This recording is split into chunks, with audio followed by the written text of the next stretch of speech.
18वीं लोकसभा को बने लगभग 6 महीने पूरे हो चुके हैं। संसद का तीसरा सत्र चल रहा है, लेकिन अभी तक लोकसभा में सांसदों के बैठने की सीटों को लेकर रार चल रही है। हालांकि हाल ही में लोकसभा सचिवालय की ओर से सांसदों के बैठने की व्यवस्था की तस्वीर अलर्ट की गई थी।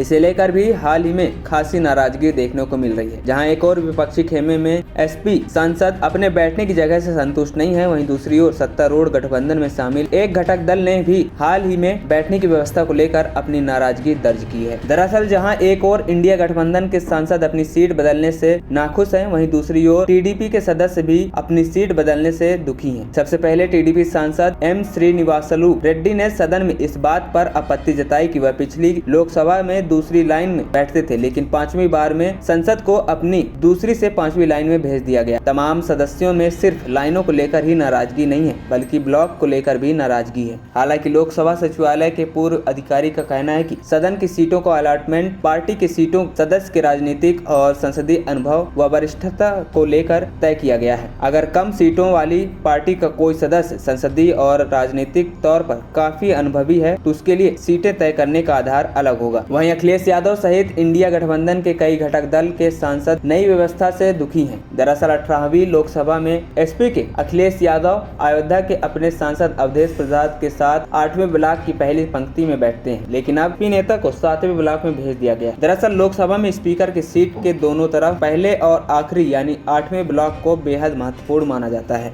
आपको बता दें, यहाँ पहले ब्लॉक में पीएम और सीनियर मंत्री बैठते हैं, तो वहीं 8वें ब्लॉक की पहली लाइन में सदन के उपाध्यक्ष, नेता प्रतिपक्ष सहित विपक्षी दलों के सीनियर सदस्य बैठते हैं। इसी ब्लॉक में पहले कांग्रेस, एसपी और डीएमके के नेता बैठते थे। 8वां ब्लॉक इसलिए भी अहम माना जाता है कि सदन के उपाध्यक्ष और नेता प्रतिपक्ष इस ब्लॉक में बैठते हैं, इसलिए कैमरे की जद पर पीएम ब्लॉक के बाद सबसे ज्यादा जद में रहता है। वहीं कांग्रेस नेता जो स्पष्ट रूप से सहयोगी सपा के साथ संबंधों को सुधारने के लिए उत्सुक थे, सपा के तर्क को आगे बढ़ाने के लिए संसदीय कार्य मंत्री के पास भी गए। कांग्रेस ने दावा किया कि सरकार इंडिया ब्लॉक टीएमसी को छोड़कर अग्रिम पंक्ति की 7 सीटें आवंटित करने के अपने पहले वादे से मुकर रही है। वहीं सपा खेमा कथित तौर पर यादव के ब्लॉक 3 में शिफ्ट होने के बाद और पार्टी सांसद अवधेश प्रसाद को दूसरी पहली पंक्ति की सीट न दिए जाने से परेशान है। कांग्रेस सूत्रों ने दावा किया कि पार्टी के प्रत्येक 28 सदस्यों के लिए एक सीट आवंटित करने के सरकार के साथ पहले के समझौते के तहत कांग्रेस को गांधी की एक अगली पंक्ति की सीट और पार्टी नेताओं के 3